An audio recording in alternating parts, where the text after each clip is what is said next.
আসন্ন জাতীয় নির্বাচনকে সামনে রেখে দেশে বিভিন্ন স্থানে গণসংযোগ প্রচারণা চালিয়েছে বিএনপি ও জামায়াতে ইসলামী প্রার্থীরা।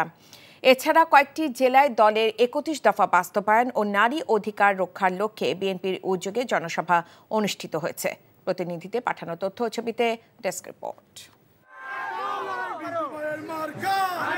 ঢাকা ৭ আসনে ধানের শীষের পক্ষে বিএনপির কেন্দ্রীয় জাতীয় নির্বাহী কমিটির সদস্য ও সাবেক সংসদ সদস্য নাসিরউদ্দিন পিন্টুর স্ত্রী নাসিমা আক্তার কল্পনা তার ছেলে ও নেতাকর্মীদের নিয়ে কামরাগীরচর এলাকার বিভিন্ন সড়কে ও মার্কেটে গণসংযোগ পথসভা করেছেন। চাঁদপুরের কচুয়া সরকারি ডিগ্রি কলেজ মাঠে এক জনসভায় চাঁদপুর ১ আসনের দলীয় প্রার্থী সাবেক শিক্ষা প্রতিমন্ত্রী আনম এহসানুল হক মিলনের হাতে দলীয় প্রতীক তুলে দেন বিএনপির স্থায়ী কমিটির সদস্য ডক্টর আব্দুল মঈন খান।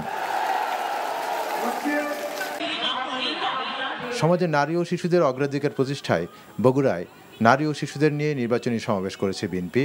জেলার কাহালু উপজেলার নারহট্ট উচ্চ বিদ্যালয় মাঠে সমাবেশে প্রধান অতিথির বক্তব্য রাখেন দলের স্থায়ী কমিটির সদস্য সেলিমা রহমান।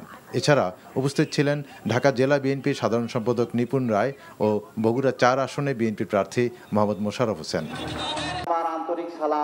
এছাড়া বগুড়ার গাবতলী উপজেলায় নির্বাচনকে সামনে রেখে শিক্ষক শিক্ষিকাদের সাথে মতবিনিময় সভায় অংশ নেন বিএনপি চেয়ারপারসন উপদেষ্টা হেলালুজ্জামান তালুকদার লালু।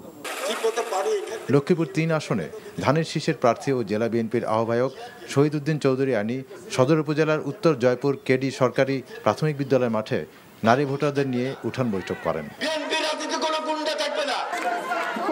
ফরিদপুরের নগরকান্দার শহীদ আকরামুন্নেসা বালিকা উচ্চ বিদ্যালয় মাঠে নারী সমাবেশে অংশ নেন বিএনপির কেন্দ্রীয় কমিটির সাংগঠনিক সম্পাদক শামা ওবায়েদ।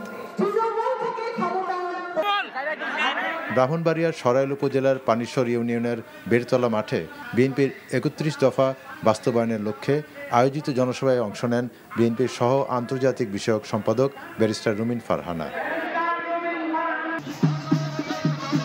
বিএনপির জাতীয় নির্বাহী কমিটির সদস্য ও নারায়ণগঞ্জ ৩ আসনের বিএনপির প্রার্থী আজহারুল ইসলাম মান্নান বিকেলে নারায়ণগঞ্জের সোনারগাঁয়ের ঢাকা চট্টগ্রাম মহাসড়কের পিরোজপুর ইউনিয়নে সমাবেশে অংশ নেন।